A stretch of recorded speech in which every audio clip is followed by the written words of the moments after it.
बिस्मिल्लाहिर्रहमानिर्रहीम। अस्सलामुअलैकुम। आप देख रहे हैं यूट्यूब चैनल।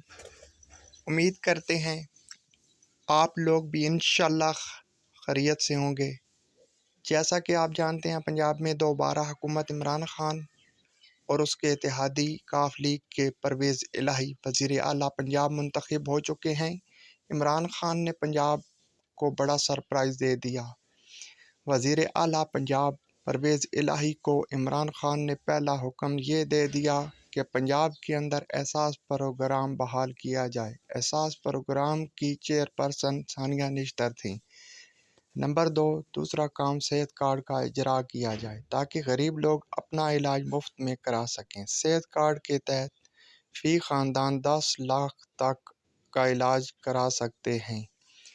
तीसरा काम, पंजाब के अंदर साबिक वज़ीर आला उस्मान बुज़दार के दौर में लंगर खाने थे।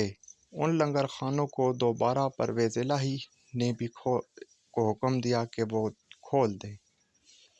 मेरा चैनल सब्सक्राइब करें ताकि हमारा राब्ता आपसे बरकरार रहे। ऐसी वीडियो आपको मिलती रहें। नई वीडियो आने तक अल्लाह।